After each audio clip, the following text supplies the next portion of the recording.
Say hello, baby. So first off, we're up against Huskar and Lion. Go up a wand after this. The other thing to note is you can't really trade with Huskar because of the burning spears. But at level 1, you kind of can, but it's still not great because it's damage over time. She likes the light on my microphone, so I'll try and do what I can. But you don't mind trading against Lion. If he nukes you, then you just time walk it off. The thing that I noticed in this lane was in the next couple seconds, there's going to be an extra range creep that doesn't get denied. It's because you aren't aggroing every single wave. We're trading, we're waiting for this one, and then Lion walks up over here, and then there's these creeps over here that you could have aggroed, but instead you're going to walk over to the Lion because he's low, and then these range creeps down in the bottom aren't moving over to the melee creeps aren't moving over to the range creep. Hello, baby. I tried to give you a muffin, but you didn't want it. And now this creep doubles up, so now you have a double wave. It's not the end of the world, but it's still, you could get more creeps. And then you miss an opportunity to aggro as you're walking away. That was a free aggro. You try and do it here, but it's a little late. And now these creeps still aren't going to be in deny range. And then while you're doing that, you miss the range creep over here, but Faceless Void doesn't really have a great way of dealing with it. Your option for securing the range creep, either you just ignore it and let your Sky do it, because he can, but he's the lowest person in the lobby. Or what you can do is you can walk up when it's about 1 or 2 seconds away from being able to be last hit, and then you take whatever damage that you take, and then you time walk it off and then go back. Or the other option, which is more aggressive, is you walk over to the enemy hero and start hitting them about 1 second before the range creep enters into last hit range, and you just start hitting them. And then if they start hitting you back, then you can time walk off the damage, secure the range creep if you want to, then you're okay, and then you go back to your team, or go back to your side of the creep wave. So each hit of Burning Spears at level 1 is that 40? And then it doubles in total damage to 80. And that's a lot of damage because you're only doing 3 health per second. So right now would be the time to aggro before he hits level 3. But we missed the opportunity. You could have dragged both of these melee creeps all the way back here and then kept the wave outside of your tower. And then it would be much harder for things to go down. Sometimes when your support isn't losing this hard, you can pull. Oh, it's not blocked yet? I thought yeah, it's blocked. But sometimes you can try and pull this large camp yourself instead of trying to play over with the wave. But there was an opportunity where you could have dragged the 2 melee creeps that were still alive and pulled them all the way back here where it would have been safer for you to last hit. You would have had more regen from the tower and it would have been okay. So now we're stuck here. Then we get stunned. And then this time dilation doesn't do anything. Lengthens their cooldowns, but it doesn't give you a window of opportunity where you can actually start hitting them, and it ends up costing you mana. And we'll see a little bit later that this extra 60 mana that you spent here ends up mattering because you can't time walk later, and then you end up going down for it. You get like 2 auto attacks in. Generally, time dilation is good when your support is there and you can start hitting them back, but at this moment it's not great. Because you can't do much, because Huskar's just standing there. It's just, there's a better use for that mana later on. And this guy still goes down, and that's good. And this is essentially what we're looking for. It's just, you can't do that when your support isn't there. So it's more to help your support hit other people, rather than it is for you to hit them. Hello, baby. So more creep aggro. What I think would have happened in higher level games is they would keep creep aggroing back towards the river just to make the wave stay here a little bit longer, and you still have these 2 range creeps. It might end up killing off the range creeps. So essentially you want your melee creep to walk outside of the red tower range so that you can aggro back to the range creep and deny it. But because you held the wave a little bit too far back, now you can't do that, otherwise it'll kill off the creep. Even if you're missing any HP, like 75%, I'd still be eating a tango. It just takes a little bit longer. The other thing that I want to emphasize is against damage over time, heroes like Jakiro, Venomancer, Huskar, I usually end up going a Ring of Health. You can build Ring of Health into Meteor Hammer, you can build it into Hooded Defiance, and you can do Battle Fury.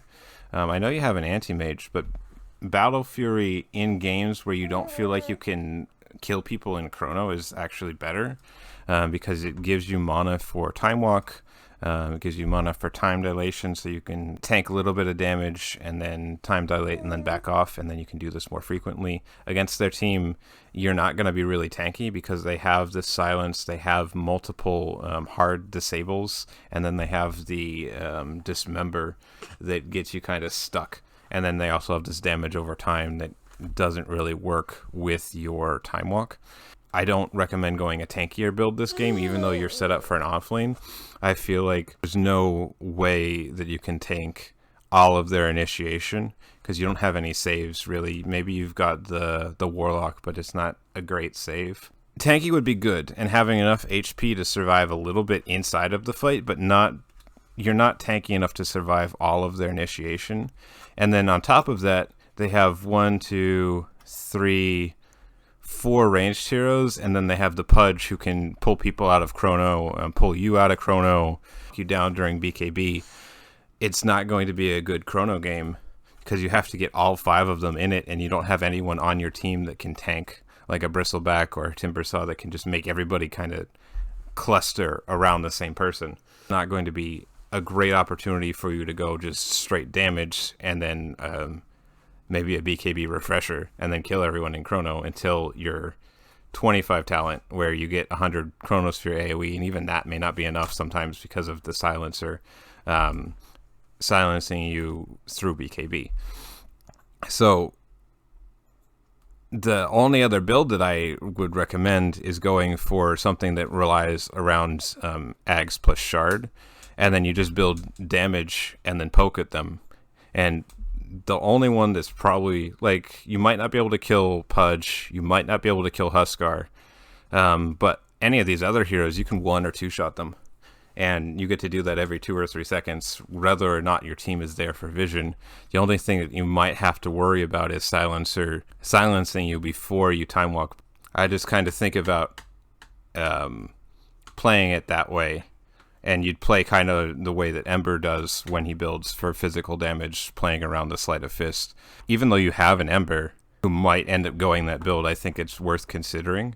And looking at this game, he does end up going for the magical build. It'd still be fine if both you and Ember are two-shotting the supports, and then you can use your team to work on the Pudge and the Huskar. Hello, baby. So right now, we're out of mana. If we had a little bit more mana, we'd be able to time walk the next stun from Lion, and then we probably won't die. The other thing is now we queue up the stick, but if we had queued up the stick before maybe this Wraith Band or before this Glove of Haste, and maybe if we had the Ring of Health and we're building into Hood of Defiance, then we'd have more HP and we could tank a little bit. It's not HP, more HP regen, and we'd have more effective HP. So we could actually start tanking a little bit more of Lion stuff and not have to worry about it, Huskar's damage as much. But because we don't really have any resources left, they're just kind of drain us. So then you end up going down after this. So you have no mana. You're below 60% HP, you can die at this point. So there's no reason that you should be trading with this guy. You should just be creep aggroing back.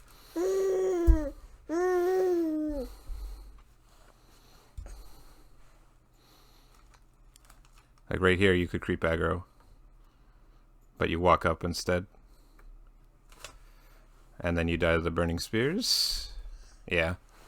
Even though he's really low, Huskar has so much regen that it's 30 something regen per second. So that's the end of the laning phase. You end up trying to recover and get your Midas and your boots and some of the other things. As long as you have the Glove of Haste, we're looking for either Chrono or we're trying to build into something that lets us farm. Anti-Mage is going Battle Fury, so he's going to be responsible for these camps. no one's really been stacking for you, so there's no real need for you to go any kind of physical or maelstrom or anything to farm up these camps. Ember could do that too if he's got his maelstrom and more points in flame guard.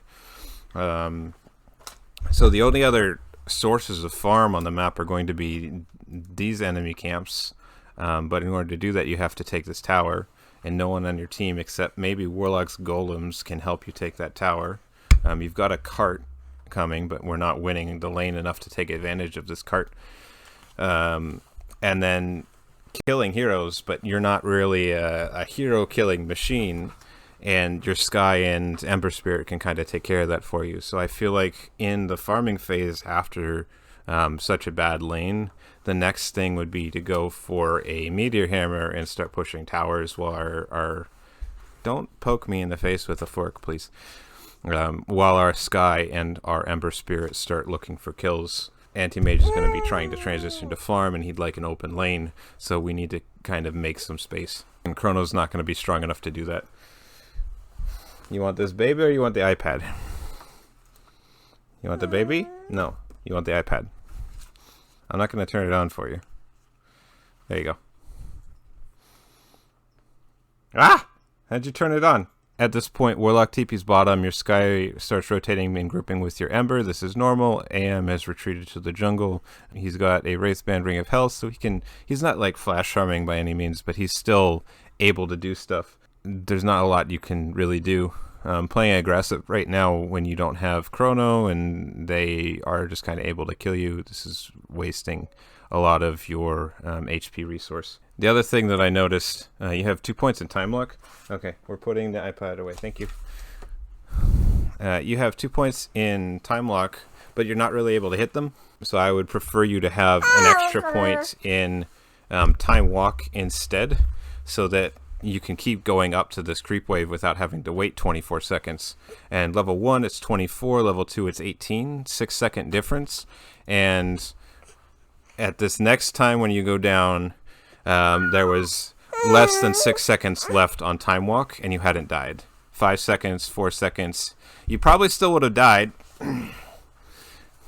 but it's a little bit closer, and you'd have an opportunity to walk up and maybe creep aggro. But at this point, you don't really have anything to do, and your team has to carry you. And you are the highest rated player in this game, so you should be carrying harder than you are.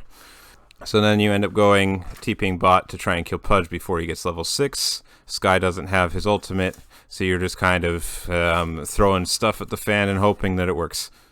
With the items that you have, you don't really kill Silencer. You don't really kill Pudge, because they just kind of chase you down and hit you.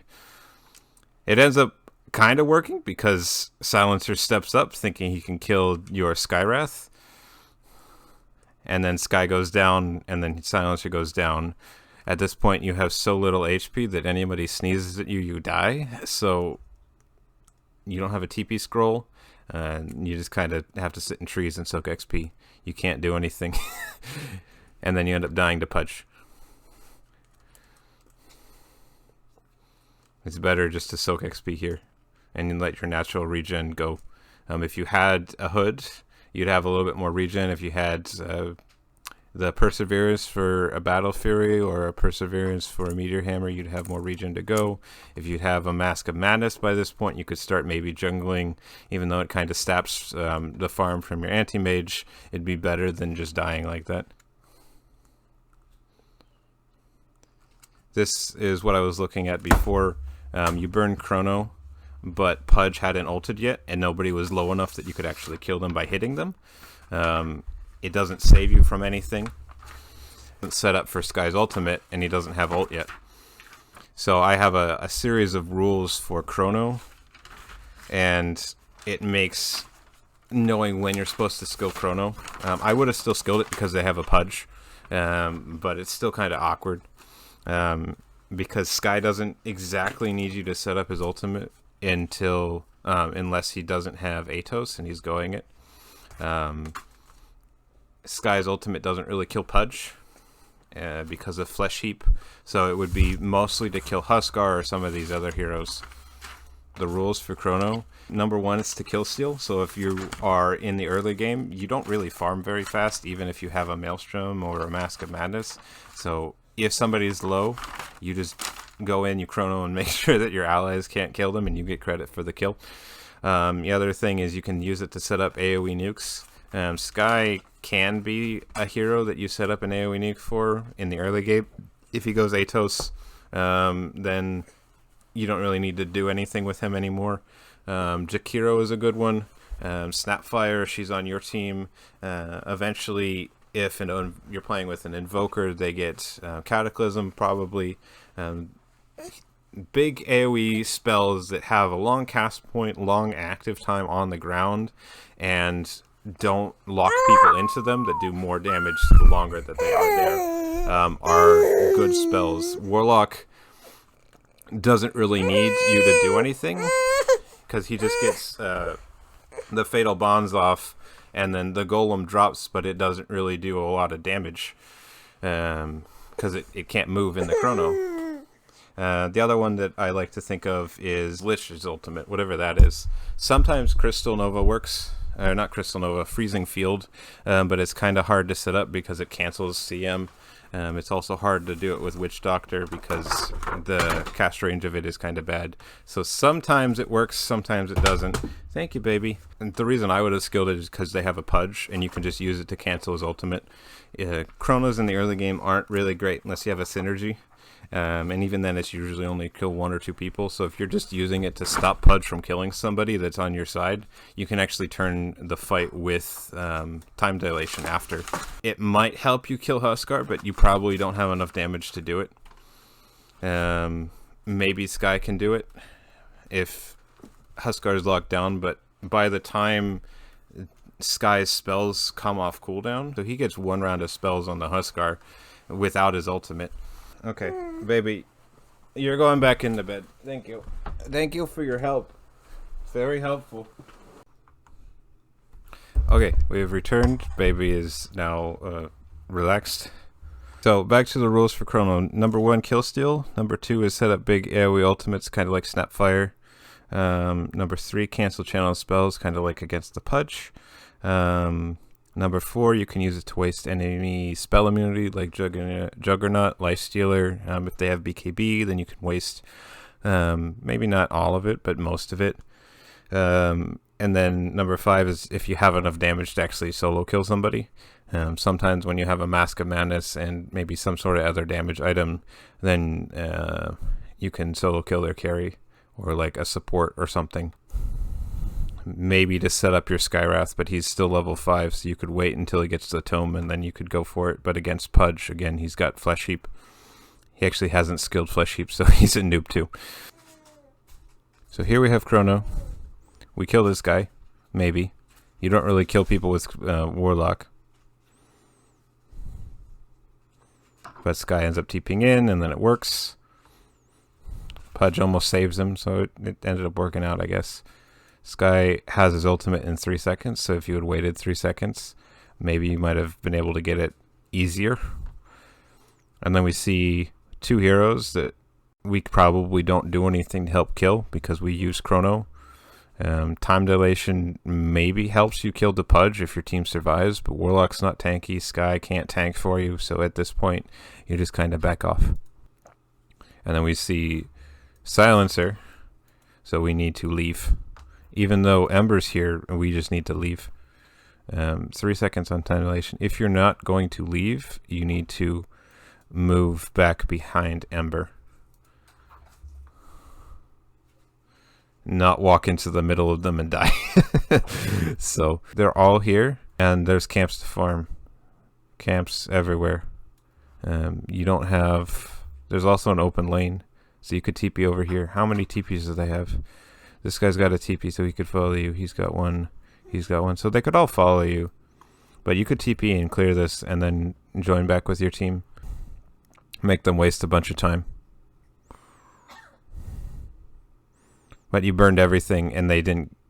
Like, they killed 2 of your cores, so this is a disaster. Do something with this tower, maybe, if you had a meteor hammer, you could start pressuring the tower while they're all here, and then it kind of makes them feel awkward, like, oh, we just walked here, let's take a look for a fight, and then they stay there for a little bit longer than normal. Like when you see all of their heroes and you don't have any spells, you just leave.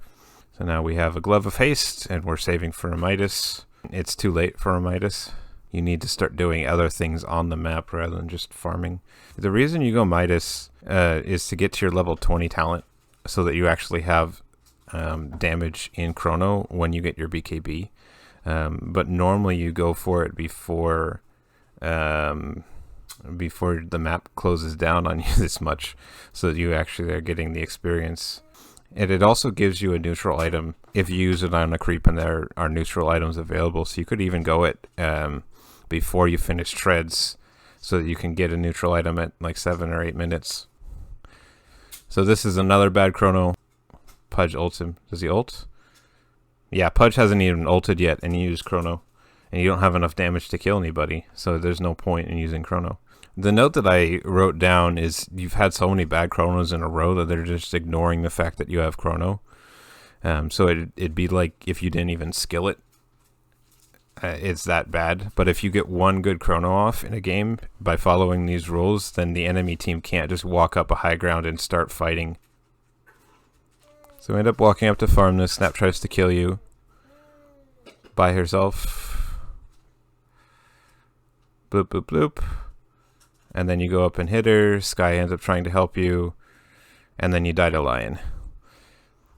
If you had more items, if you had maybe your Ogre Club, we're at 600 plus 200 would be 800. You'd actually survive.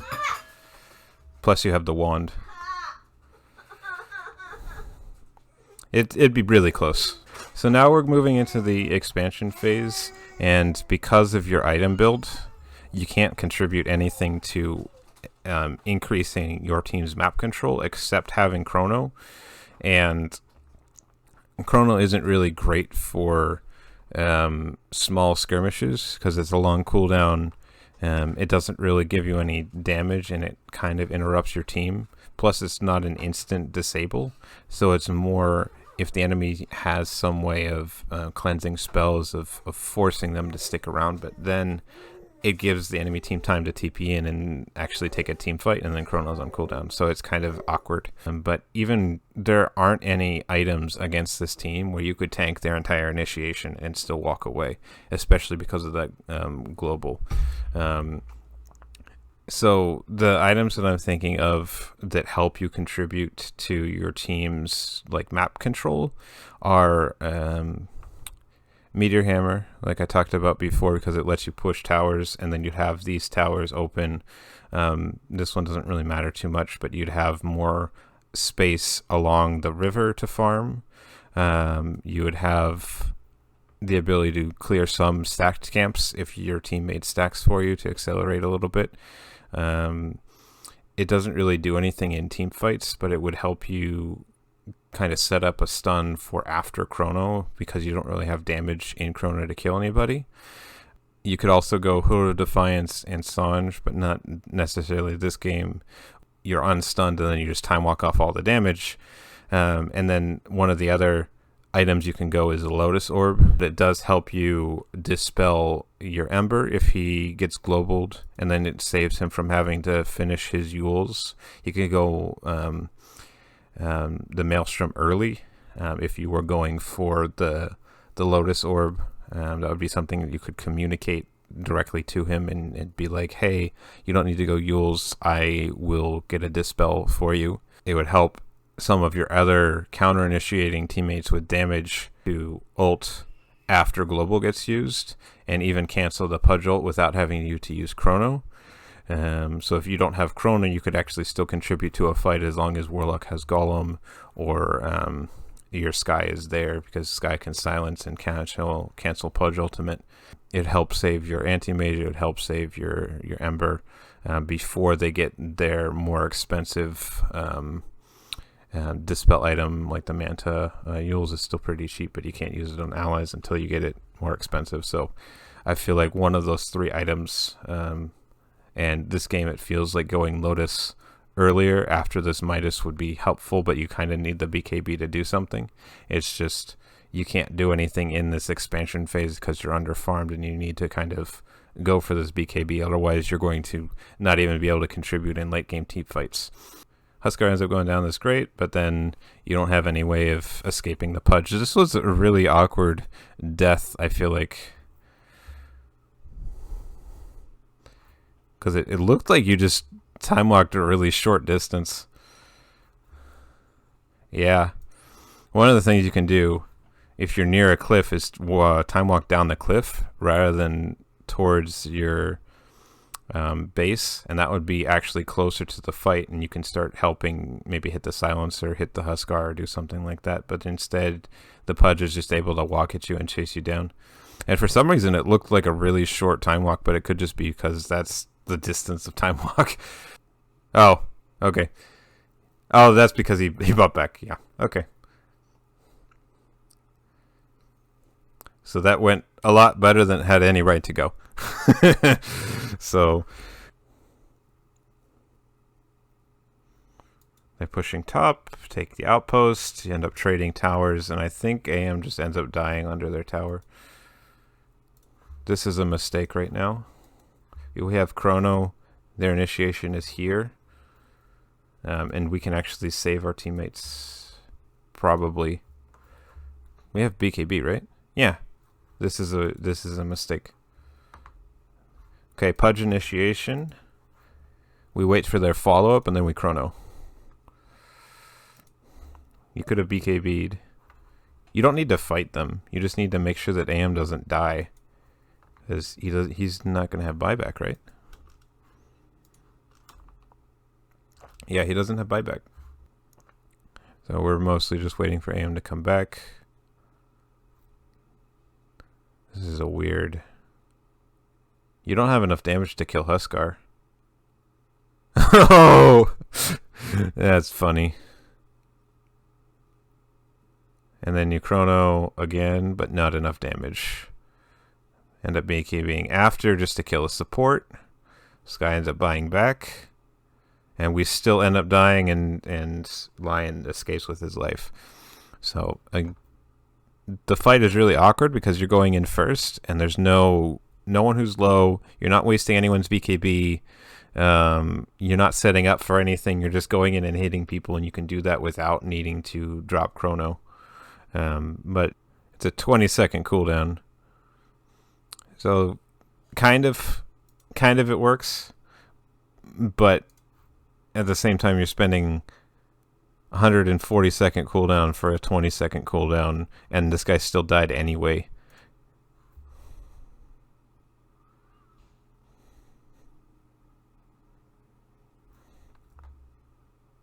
Yeah, you just wait for AM to go in.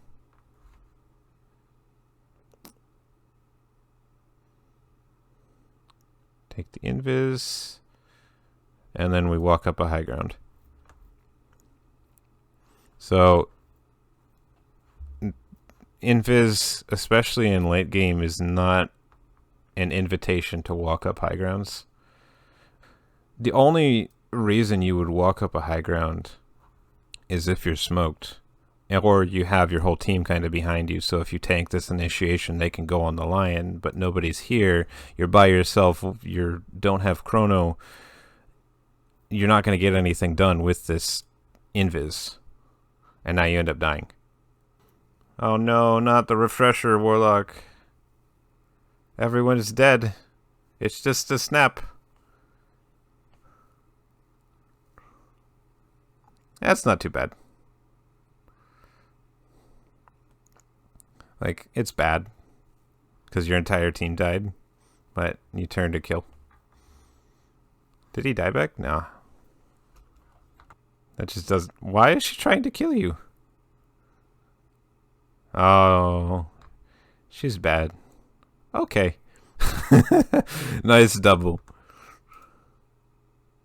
That just isn't going to happen if you climb. They're just not going to be half HP and trying to kill you by themselves at this point. Okay. So now we're looking for a good team fight. Smokes are in stuck. You need to smoke. If we're waiting in base, we need to have smokes and wards. Your warlock has wards, we need smokes. You could buy the gem. When we see our teammates split pushing, we need to have smoke ready so that when Huskar shows, we can smoke across the map and find somebody who's not sitting next to the Huskar. And if we see, we could go on snap, we could maybe bump into Pudge, pump into Silencer, and then the Huskar would not be there to assist his team, and we'd have 5 people ready to go on them. So we could take a 5v3. So what was the initiation? Pudge goes in first. We see Pudge. We don't want to go on Pudge because he interrupts us. I actually wouldn't mind going on the snap. Like, you still need to BKB, but Pudge isn't going to be able to interrupt you from over there. Huskar can maybe go on you, but you can finish up and kill the Lion, probably. Or the snap or something. But you end up going on the Pudge. And then he ults you. And then you get globaled and then you die. Die to snap. Yeah.